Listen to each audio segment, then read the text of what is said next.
Hi everyone, this is your host Annie Zhang, and this is Hello Metaverse.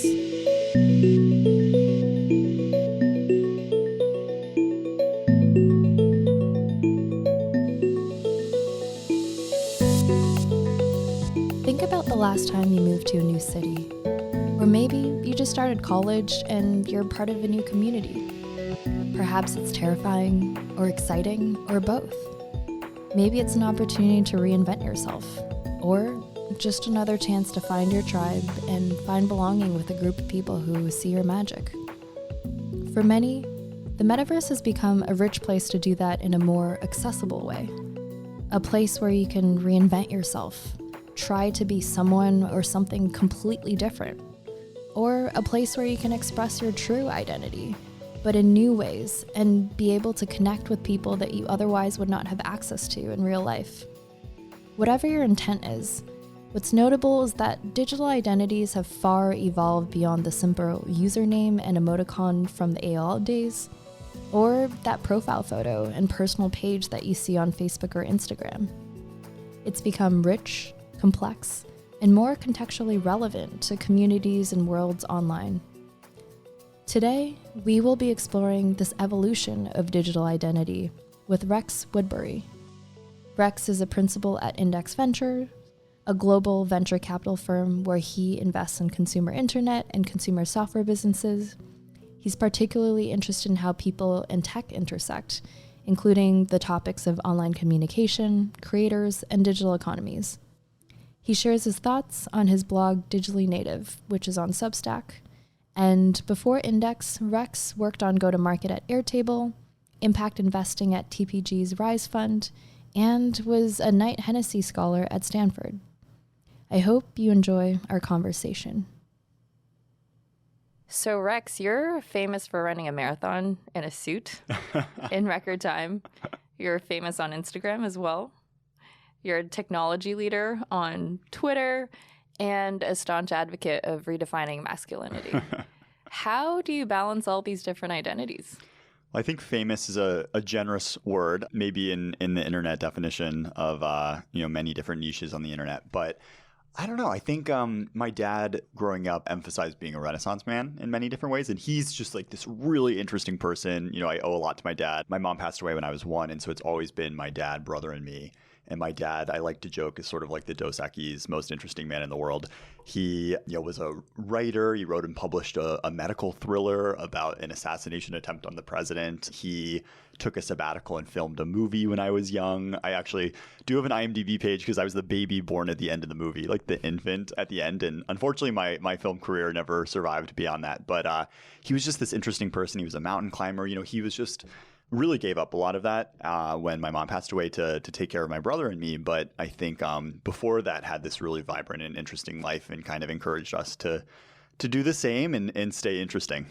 That is so cool. Well, zooming out for a second, today we're talking about digital identities or just identities in general. I guess let's date ourselves a little bit. So I'm a millennial. I think you might also be a millennial. I am. I'm a millennial who likes to disguise myself as a Gen Z often, but I am, sort of maybe a couple years away from the border, but a proud millennial. Same here. Also love to pretend that I'm Gen Z. But, when I think about my online identity, it's pretty one-dimensional, even though I technically have different profiles. So obviously on Instagram, I hope I'm a little bit more stylish and cool. And then on LinkedIn, I'm more professional. But for the most part, it's still my real ID. Let's talk a little bit about some of the macro trends that you've been identifying with people like Gen Z and in terms of how they're expressing their identities a little bit differently. You saying that you have a different identity on Instagram and LinkedIn, et cetera, reminds me of, do you remember the Dolly Parton challenge? No. Last year, there was this idea where I don't know if Dolly Parton started it, but it was kind of a grid, and you would post a photo of me on Instagram, me on Tinder, me on, I think it was LinkedIn, and then me on somewhere else. But the idea was one was kind of a more fun photo on your Instagram, and then a more dating like photo on Tinder, and then a professional headshot on LinkedIn. And I think it's fascinating because it breaks down these different identities that people have online on these different platforms. And I think younger people, Gen Zs especially, maybe have the same identity across all of them. And so we're seeing this move from more disparate identities that we curate. And you and I both probably came of age in a much more curated, performative, kind of airbrushed era of social media to one more consistent and authentic online identity. That's super interesting. So you're actually saying that right now, Gen Z, they're much more uniform, they're much more authentic in how they display themselves in all forms of social media. I always think it's fascinating to look at the filters of Instagram, which were designed to beautify you and make you look more aesthetically pleasing, compared to the filters on Snapchat or TikTok that younger people use, which are often to make you less attractive and like look funnier. And people prefer taking, unflattering images. And so I think that's just really fascinating. And it speaks to this idea of people getting exhausted by how performative social media was and how it was sort of this facade they couldn't keep up, and now people are much more themselves online and expressing themselves in new ways. So you actually have written a lot about the sense of imperfection and people being okay with that now. What is that kind of a reaction to? It's actually probably a broader trend than just the internet. I think the internet plays a part in it, but I think the world is getting less corporate and stodgy, and we see this in gender expression and just thinking through Pride this weekend, just how diverse sort of the community there was in terms of non-traditional expressions of gender and sexual orientation. And so I thought that was really fascinating. And I think it's more just this idea that maybe the internet is the key in that it's shown us how many different people around the world there are in sort of niche communities that are like us, and exposed us to new ways of living and other people that before we never would have seen. But I think people are just embracing individuality more than ever before. That's awesome. And I know that you've written a lot about like selfie culture and how that has been really detrimental in some ways to people's self-esteem as well as confidence and self-image. How do you think that is starting to heal itself? I always think of it as sort of the shift of Kylie Jenner to Charli D'Amelio in the last few years. And so we went from the sort of Kardashian era of airbrushed selfies, and Kim Kardashian at one point had a book called Selfish that she put out, which is literally a coffee table book of like hundreds of selfies that she took. And I think, part of it is now just this embrace of relatability. And so, if Kylie kind of represented aspiration, which is actually not that different than sort of pop culture of years past of, you aspiring to be like Marilyn Monroe on the red carpet or Angelina Jolie. Now I think it's much more about relatability. Charli is sort of your suburban Connecticut teenager who could be you. And I think it's the technologies and the mediums that drive that. And so if film was, we saw people on 30-foot screens and, they were literally larger than life, and we maybe saw them a couple times a year. And if they weren't on the screen, they were on a red carpet. Those things matter, and that's how we interpret things. And now when we see people live streaming on Twitch or every day on TikTok or Snapchat, those just break down those kinds of barriers of allure and make people much more relatable and authentic. And I think those technologies, because they're more immersive and engaging, change how the kinds of people that we gravitate to in culture. Yeah, that's interesting that you mentioned Charli D'Amelio, because I was reading up on how like TikTok algorithms apparently were picking her up really, really well because she was kind of this safe, relatable middle average that could actually target more people. But I'm kind of curious. Obviously relatability is really important right now for you if you want to be a creator, if you want to have a little bit more clout. But does that also isolate people who want to be a bit more edgy or more on opposite sides of the spectrum? Yeah, that's a good question. I think you probably still can be. You can try on new personalities online. Your digital persona doesn't necessarily need to be your offline persona. And it's kind of this interesting bifurcation in that, there is authenticity online of, you can be exactly who you are offline, online if you want. And, you can even be more true to who you are. But at the same time, you can have multiple kind of personas and identities online. And I think as we move into more immersive virtual worlds or synthetic media, and, we can get into that, I think you can try on different avatars or personalities or body types, and maybe it'll even be an extension of the sort of Dolly Parton idea, but instead of these different platforms, it's actually different identities, not even tied to your offline persona. Yeah, that's fascinating. I'd love to get deeper on it. So obviously we've talked offline about this idea that maybe the metaverse is actually starting to become a place where you have an identity completely separate from your offline identity, right? Or even a life that's completely separate from your offline life. So talk to me about like any examples of you seeing that in the wild. Yeah, probably the first ones were VTubers, so virtual YouTubers. And so these were really popular. Basically, the way that people, usually it started in Japan, and so people have an anime persona actually. So they have an anime kind of avatar that maps to their facial expressions and body movements, but they can actually conceal their offline identity. So maybe you don't want your workplace knowing that you love to stream on Twitch. And so you have a VTuber identity, and it's completely separate from your sort of day-to-day identity. And this has gotten more common recently and come more into the spotlight because of VTubers like Code Miko. So Miko is a really interesting example because she actually shows her fans behind the scenes how she does it.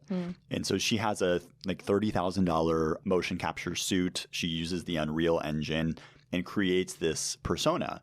And offline, she's known as the technician, the woman kind of behind the scenes. But her personality is Miko, who's very different. And these people are fascinating because it's a new way of expressing yourself. You can actually design a personality that might be even more true to who you are or just something you want to try on. And you can go on Twitch or on YouTube, or you can enter virtual worlds with this identity. But it's just an interesting idea of, in the future, does everyone also have a digital identity to go alongside their analog personality? Yeah, that's fascinating. And it does feel like she's a bit of an outlier where she actually shows like the behind the scenes of what's going on. Why do you think people now want to actually be fully anonymous? I know a lot of vloggers who, is it vloggers? Yeah, vloggers. Vloggers. I know a lot of them who just completely want to conceal themselves, and they freak out if anyone knows what their real identities are and they actually get revealed. So what is prompting this obsession with anonymity? I think that's a few different things. I mean, first and foremost, the people who have been able to be creators so far are people who are generally okay with public attention. It's been impossible, and this is certainly true without the internet, but you've never really been able to be a celebrity and express your creativity while not sharing your identity. I mean, it's been exactly just part of the puzzle. And I mean, we see now with everything from the Britney Spears case last week and the documentary recently to Demi Lovato. I mean, it's hard. We're hard on famous people. And, I think fame can be a really challenging thing. And maybe you want to be creative and express yourself, but you don't want the burdens that come with that. And there are other examples too. I mean, I recently watched an interview. I forget who it was, but he was interviewing a VTuber. And she was sharing that she had grown up with an immunodeficiency. And so she never really left her house. She didn't really feel comfortable in her skin and her body. And she wasn't necessarily well socialized because she wasn't really able health-wise to be around other people. And so she turned to the internet and she created this kind of digital persona. And she was actually proud of how she looked and felt confident in the sort of virtual persona that she designed. And, she didn't want her family didn't know. And it was sort of her own private way to express herself and find connection and belonging with people. But it was maybe a way for her to feel confident in a way that she couldn't in her real world body. That's incredible. And I feel like when you hear stories like that, you are less skeptical of all of these weird things that are happening on the internet because it's really empowering her to do something that she otherwise would not be able to. Yeah, I think it's so easy to hear these topics and sort of wring your hands and say, oh my gosh, this is so dystopian. We're moving to this horrible, futuristic, digital dystopian society. But I always think of the concept of reality privilege. And I don't know if you've heard of that yet, but no, I just came across it recently. Mark Andreessen mentioned it in an interview. It's basically the idea that if you view the metaverse or these virtual worlds and identities as dystopian, you have reality privilege. You might live in a vibrant place like New York or San Francisco or London, and maybe you are surrounded by really interesting people, but most of the world doesn't live like that. Most of the world will have online experiences that are richer and more vibrant than anything that they have offline. And so for the people lacking reality privilege, new technologies, whether it's mobile today or VR or AR in the future, will unlock new experiences that are pretty incredible and maybe better than the physical world. Actually, on that topic, I remember you wrote something about the proteus effect as well. Can you explain a little bit about that and how that affects online behavior too? Yeah, I think that's some fascinating research. It came out of Stanford, a researcher named Jeremy Bailenson, and they studied this effect of how people's avatars in online worlds impact their real world sort of identities and perceptions of themselves and others. So they had some participants go into these virtual worlds with taller avatars, and they realized that if you had a taller avatar, you acted more assertively and dominantly, and you actually performed better in negotiations against other people. And similarly, they gave some people more sort of stereotypically attractive avatars and some less attractive. And the people who were more attractive in their avatar form stood closer in the virtual worlds to each other. They were more intimate. They disclosed more personal details of who they were. And so people basically adopted the personality traits of their avatars. And they even translated this offline. So they had the people go back to their sort of real world bodies, and the ones who had been in taller avatars took that confidence and assertiveness with them and still performed better in negotiations back in the real world. So it's a really interesting idea of if you're spending hours a day in a certain Fortnite skin or in a certain character in Roblox or as a VTuber, I mean, how is that changing how you perceive yourself and others? I mean, I almost resonate with that just from like Zoom examples. So I'm sure if you haven't seen certain coworkers, you're like guessing each other's heights and like trying to figure out how tall you are. Someone was like, oh, I think you're like 5'9" or something. I am not 5'9". And it gave me a boost of confidence where like I should act differently all of a sudden. But I also know that going back into the real world, I'm going to be a 5'3" girl and I'm not going to be able to have that confidence boost quite as much. That's an interesting point too of maybe some people this last year have really hit their stride on Zoom and feel more comfortable in that setting or, you know, perform better in a presentation over Zoom versus in a in-person room. And, you know, what's the next iteration of that? Is it a virtual reality meeting? It'll be interesting to see what types of personalities shine in different environments and worlds. And maybe if we also, you know, create avatars, how we, you know, change our real world personas based on the digital traits that we design for ourselves. Yeah, 100%. So let's switch gears and talk a little bit about transhumanism. You've written a lot about these personas or these digital synthetic identities that people literally create out of scratch. And they're like these things that live online that we engage with, people like Michaela. What is kind of fueling that desire? And also, why are people so fascinated about these bot-like creatures online? Yeah, I think we're so early in sort of the truly virtual creator influencer world. Michaela is a fascinating example. I think she has, 3 million Instagram followers now. So for those who don't know, Michaela is she was created by Brud, which is a company founded by Trevor McFredries, and she's sort of the first virtual creator that's totally digital. She posts ads on Instagram and has this online persona. And it's really interesting, and I am pretty inspired by Trevor's story of he realized that kind of a similar path to me of realizing how formative content was. So he tells the story of realizing how pivotal Will and Grace was in leading to same-sex marriage equality, which there is some interesting research behind. Learning that people who watched a TV show with a female president were something like 80% more likely to vote for a female president. But it was really, impactful. And I think a lot of our culture is defined by the sort of content we consume and the ideas that we see. And so the idea behind Michaela and Brud was, what if we could create infinitely scalable personas that can speak in different languages and be everywhere at once and are just much more scalable than humans? What are the sort of stories that can be told and the personalities that can be shared there? I didn't realize that they were thinking about it like a whole line of personas that they want to bring onto the internet. We'll probably see more digital creators like that. My guess is the sort of hybrid creators with a real world person behind them and sort of like a synthetic veneer will be more common. But I do think, people will be able to design their own characters and AI will play a part as well in sort of decision making and how people converse, et cetera. Yeah, that's fascinating. Maybe that's even a subset of UGC online. Right? Instead of just building places or things, you actually build fundamental like living creatures within the metaverse. Yeah, that's interesting, and sort of program them. And it can seem dystopian, but if people can find connection that way or community with like-minded people, it's really interesting. I mean, you can think about, I always think of this shift from sort of what I've called UGC, user-generated content, to like user-generated experiences, and maybe people as an extension of that. But, as the tools get easier, anyone right now can sort of easily create an Instagram, or even now TikTok is so much easier to make a video than YouTube.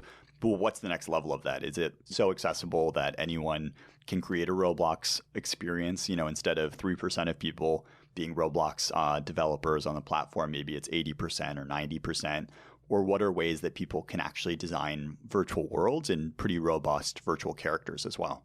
Yeah, 100%. So speaking of which, like, let's talk about the threshold of what it means for somebody to feel like they're connecting with someone else. And I really like the article that you just pushed out about Soul, that app from China. And it was interesting how, like you would fill out a Myers-Briggs survey and then you'd get matched to these interest communities. And just based off of very little criteria, you can feel a sense of connection to somebody else. So what are you identifying there? What's that threshold in which you feel like a human connection can be made with somebody or something else? Yeah, Soul is really interesting because it's this mashup of sort of TikTok plus Discord plus Roblox. You have an avatar, so you don't, share your face, and they actually encourage you to not share your real name or any sort of disclosing information. So it gets back to this idea of anonymity and self-expression, but then it's entirely interest-based in how you connect with other people. So in the first generation of social media, how we connected with other people was really through our offline social graph. So, the kids we went to high school and college with maybe were our Facebook friends or Instagram connections. And that's fine, but we're limited to 1,000 connections in these virtual environments when there are literally billions of people online, and many of them, we would maybe have strong, deeper connections with. And so TikTok was probably the first where it's completely AI driven. And instead of me seeing my college classmates' video, which maybe isn't that great, I get to see, this video created by someone on the other side of the world who I will probably never interact with, but I really enjoyed their creativity and that content at that moment. And Soul does that as well, in that it says, oh, Rex, you're really interested in, the metaverse or these digital economies. Let me connect you with so-and-so who's also really interested in that. And I think that's probably the future of social connection, broadening the social graph to be much more untethered to offline and be real digitally native. To that point, what do you think are the current trends within like online participation and interactions versus offline? Like, do you think that predominantly people are hanging out with their real life friends online, or are they actually spending more time with people that don't know? It's a good question. I'd be curious any statistics on it. My hunch is probably more the former. Gaming is a good example of, for the last decade, gaming has really been more a social kind of media entity than actually just places that you go to win a game or to compete. And during the pandemic, a lot of people I know would say gaming was like their excuse to hang out with friends. It's how they connected with their siblings or their friends, and it gives them something to do to like get together and combat loneliness, which I think is really interesting. And so I think, maybe half of that is connecting with your offline friends, but they're also meeting new people through it. So I think we're moving from this decade of, I used to call it the decade of status online, which is, what we talked about with more contrived and performative social media, to this decade of community, where it's much more about connection with people. But I kind of liked how an entrepreneur reframed it to me recently, where he was like, status is always going to matter. We're humans, like we seek status, but now what matters is status within a community, which I thought was really interesting, in that it's no longer, am I looking great on my Instagram for all my, high school friends or college classmates to see. It's, do I have status in this like Discord server of Billie Eilish stans? I really love the shift towards community because at least there's stake in something. There's actually incentive to maintain, a space, a shared space with other people, versus previously with social media, it really didn't matter and it was purely focused on the individual rather than others. So let's talk a little bit more about the metaverse. If we're talking about community, this virtual world concept that we've been, exploring quite a bit, that's precisely where I think people will want to build virtual communities. What do you see as some of the new roles or responsibilities that actually might crop up that people would want to fill? So speaking of identity, I think right now there's still a lot more entertainment focused. Twitch streamers, TikTokers, they're really just trying to perform for other people. But as we shift towards the metaverse, what if you are an architect in this space, right? What if you're a designer? What if you're a pizza delivery man? I don't know. What are some of the trends that you predict in that realm? Yeah, I think it's interesting because you hit on a few things there, which is, it starts in entertainment, maybe it starts in gaming, and it sort of goes to the heuristics in line of the next big thing, starts out looking like a toy. People don't take it seriously.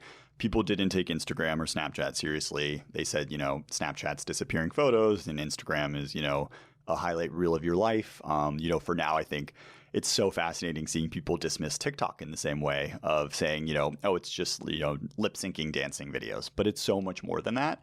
And so I think we'll see that of maybe the early iterations of these immersive digital worlds were more gaming related. They were Fortnite or Roblox, but we're starting to see people go to these worlds for work as well. The pandemic, I think, was an accelerant there. Probably a year ago now, there was this New York Times article about how people were taking business meetings in these virtual worlds, which I thought was really interesting. So people were meeting, a CEO was meeting his client in Animal Crossing, and he brought her like fish as a gift in the game to like win her over, which I thought was hilarious. Or people were going into Red Dead Redemption and sitting around a campfire, just hanging out for a business meeting. And so I think that is a major shift. How do you go somewhere to work? And even Dave at Roblox in a recent interview mentioned work in addition to the more gaming experiences. And we recently invested in a company called Gather, basically virtual gathering spaces with spatial audio and video for everything from, a birthday party or a big event or conference to remote work. But you see people going there as an office, and it's a metaverse-like concept of, are you sitting at your desk and, your CEO can drop by or your boss comes by to give you something to do, or you serendipitously bump into people in the hallway.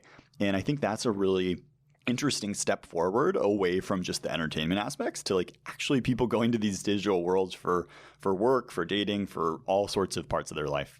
Yeah, 100%. And I think the serendipity part is key. You just can't feel that if you're on a Zoom conversation, but if you're in a spatial place where you can feel that organicness of being surrounded by people, then it changes the game. Exactly. It's that sense of presence, which I think is so different. 100%. So being the devil's advocate here, and I'm a huge proponent of all of this, we are now shifting towards what somebody called an analog phase as we go back to work, as we go back to real life. I think there's the novelty of seeing people in real life. What are some of the trends that you think are here to stay? And what are some of the things that you think people might ditch as a result of us coming closer to the end of quarantine? Yeah, I think a lot of these trends were in place well before COVID. I think we were spending more and more of our lives online, for better or worse. I think the average American adult spends like 11 hours a day connected to digital media. And I think that's here to stay. Maybe it won't be accelerating as fast as it was over the last, 12 or 18 months. But I think, that's a steady march upward. But I do think new behaviors are sticking, whether it's remote work or hybrid work, whether you're going to work in a place like Gather or you're going to sort of combine that with in-person time at the office. I really think maybe the most fundamental change is just people are much more comfortable interacting online. It's sort of been a step change toward, blurring those lines between digital and physical. Yeah, and it feels like the stigma around actually meeting people online is going away. Before, if you said, hey, like I met my spouse or my partner online, they would judge you. But now pretty much everyone meets each other on a dating app, which is insane. As someone who met my partner on Tinder, he and I often joke about that. And there was a stigma back when we met, 5 or 6 years ago around that. But I think the stats are staggering now. It's something like over half of heterosexual couples, something like 90% of homosexual couples meet on dating apps. In the past, we were limited to meeting people in church or our next door neighbor or the family friend.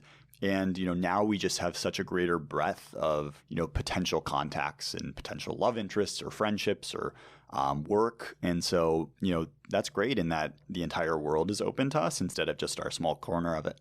And I think that's really one of the benefits is that access to people is democratized. And going back to the point about what you're talking about, was it the glorified reality or reality? Oh, reality privilege. Yep. Reality privilege, right? It used to be the case that if you wanted to date a lot of interesting people, you go to big cities. But now maybe that's no longer going to be the case. And that's incredible. Yep. And same for jobs too, right? Hopefully it equals the playing field a little bit. Instead of you needing to know someone who, whose dad works there and can get you the job, hopefully you can get discovered on Twitter or online or find that person somehow on the internet. And maybe you can also stay in your small town somewhere and do the job just as well. And I think we're just moving to this world of a little more agency and autonomy in how we live our lives. 100%. So what is your image or ideal of the metaverse? There is such a fixated notion of what it looks like in Ready Player One, for example, and I think a lot of people attribute it to a very sci-fi concept. But if you were to define that, what would it look like for you? Yeah, I mean, I always think Ready Player One's an interesting example because the oasis there, this sort of virtual reality playground for mankind, is keeping it out of the hands of sort of a centralized power. And I think that's really interesting, especially as sort of Facebook dominates the social world right now and probably is the most dominant social company I hope that we'll see for the next sort of generation, because I do think we're moving to this world of decentralization. I always find it helpful to think of the metaverse more like a next iteration of the internet than like a next iteration of Facebook or Roblox.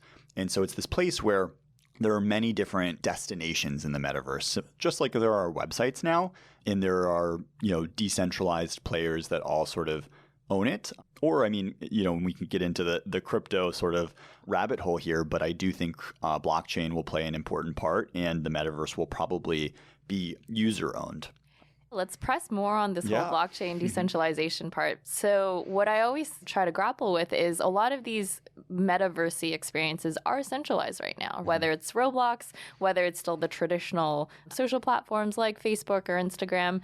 And so how do you think these two worlds will collide or even work together? Like, what does a decentralized world look like within this future metaverse vision for you? Yeah, it's a good question. It's one I think a lot about because the sort of, to your point, early movers in this space are centralized sort of for-profit companies. I think Tim Sweeney is an underrated sort of leader in the space, the founder of Epic Games, which makes Fortnite and Unreal. He's an outspoken proponent of decentralization, and he warns against sort of too much centralized authority in the metaverse. And I think, his line is that if any one company comes to own the metaverse, they'll be, a god on earth in a very bad way. And so I think, maybe he's a leader in that and sort of leading us down that path. It'll take a little while to sort of emerge to the metaverse. It's sort of a decades-long vision. But I think blockchain's an important part. I think, technologies like non-fungible tokens are an important part. Ways to have provable and immutable digital ownership and, start populating that world with digital goods. And, maybe it's built on Ethereum, maybe elsewhere. But I think, I think of the metaverse as this confluence of maybe virtual reality improving and coming mainstream, gaming introducing us to new behaviors that make us more accepted to go into these virtual worlds, and introducing people to the sort of ways of interacting online, which we've already seen during COVID. And then, blockchain going even bigger and more mainstream, and sort of us getting comfortable with this idea of creators and users owning things and making decisions, and DAOs, decentralized autonomous organizations. And it really does it follows the model of a democracy of, people vote on how they want this world to look versus, one decision or one kind of powerful tech CEO making that decision. And I'm so glad that Tim Sweeney believes that, because otherwise he actually might be the metaverse god. That is true. That is true. That could be terrifying. I also love the point about, just ownership of things within the metaverse. I think that will be really powerful, especially when in context things become much more important. Maybe right now a tree inside a game of Roblox does not matter that much, but in the future that tree might belong to your house, or something else might have a lot more meaning to you, and you would want to be able to own that versus somebody else being able to own that. Ownership matters. It's where we derive a lot of our identity from. And so I think, to your point, that'll be really critical. And then, going back to our earlier conversation around jobs of the metaverse, I think a big part of this will be, do the sort of digital architects emerge to build homes? Do the sort of digital storefronts and merchants emerge to populate, these worlds? And I do think there will be jobs of the metaverse. And I think we're just going to start to see step by step, more jobs emerge around these digital world creations. And then before we know it, it'll be this kind of robust economy with its own currency, et cetera. We've talked a lot about how the future of the metaverse is really optimistic, right? There's so many benefits to it, and, people are clearly enjoying it. Let's talk a little bit about potentially some of the negative implications. And even though it's such a nascent space, what should companies look out for or think about preemptively so that we don't end up heading down a negative path? I mean, I think moderation is always key. And this fine line between content moderation and self-expression is always going to be hard. I think the social media companies that are emerging today, for better or worse, have both the learnings of the last decade of missteps, but also the responsibility to not repeat those, and are definitely held to a higher standard earlier on in their trajectories than, the early iteration of Facebook, et cetera. And so I think trying to figure out how to moderate content, how to hold people responsible, but at the same time enable self-expression, whether that's a digital identity or, freedom of speech, et cetera. That will probably be one of just the defining challenges of our digital economies that emerge in the next kind of 30 or 40 years. So that's one that comes to mind. And then, again, I think a physical world and digital world, the lines will blur between them. And I think we can't, lose the richness of the physical world. And, it's interesting, again, with Ready Player One, because one of the sort of side stories of that is people spend so much time in the oasis in this virtual reality world because the physical world has been ransacked by climate change, which is a dark topic that's probably too real to be funny. And I think we need to make sure to take care of the physical world as well, and realize that even reality privilege, withstanding the sort of physical richness of the world is great as well. That's a great point. I mean, even though, we're starting to create this oasis for ourselves that we can retreat to, we really have to pay attention to the real world. And, hopefully in the future, technology makes the real world even richer. And, we already see that with friendships or spouses that we meet online. And, maybe augmented reality will create sort of an even more incredible and information-rich layer over the physical world in the future. But we certainly can't lose sight of, our planet and the importance of that as well. Can't agree more. All right. So wrapping up here, I have a fun last question for you. Okay, let's go. So if you had no time, energy, or technological constraints, and you could be whoever you want in the internet, what would be the identity that you would want to create and adopt if there was no limitations? Oh, man. This is a tough one. I feel like I would want to try on multiple identities and see which I resonate with most. I think your question reminds me of NoPixel, which is this virtual world in Grand Theft Auto. And people basically built this own server where there's this whole town, and in order to get in, you have to design a character for yourself and apply. And so, I would say, okay, my identity is going to be, I'm not going to be Rex. I'm going to be, John or whatever. And I'm going to be a candidate for mayor, or I'm going to be a bank robber, or I'm going to be a nurse. And you create this fully fleshed digital identity, and then you're accepted in, and that's sort of the role that you play. And people take it really seriously, and you have to sort of always stay in character, et cetera. And so I think it would be, initially I was like, oh, maybe it would be fun to be like mayor of a small town and like create, legislation and try on the public service route. But it also might be fun to be like a bank robber and try like life as a vigilante, or like try to be like Batman or something in this world. So I feel like I would want to try on a lot of different identities, and that's sort of the beauty of it. But, you can during the day be a school teacher in the real world, or and then, go and, be sort of a crime lord in NoPixel by evening, or, I could be a venture capitalist by day and then go be a doctor by night or something like that. It is interesting to think about. And so I think my answer is try on several different hats and see which one resonates most. I love that. I think in many ways that kind of speaks to the beauty of the online world. And it's such a great tool for empathy building as well. And no longer being apathetic too. That's what gets me excited about technology too, is you look at some of the early iterations of virtual reality, and there are some incredible experiences out there now. Like there's one called Notes on Blindness, which is, it sort of takes you through being in the shoes of a man who's slowly losing his vision, and it builds empathy. And there are others that do the same thing for someone experiencing homelessness, and different races and genders, and storytelling, content. They're all about compassion and empathy, and think how much more powerful that is when it's fully immersive and you embody that person. So hopefully in the future, both we can do that for fun and entertainment, and sort of express ourselves in new ways. Maybe I could be like an Olympian in a virtual world, because I certainly can't be one this summer in the real Olympics. But, also we could do that just to understand other people better. I love it. And my personal philosophy is we're all here to learn a bunch of lessons anyways. Why not go in the virtual world and learn it at an accelerated pace? I love that. Well, thank you so much for hopping on this podcast. It was a wonderful conversation. Thank you. Yeah, it was great. We'll do it again sometime. Thanks for having me, Annie.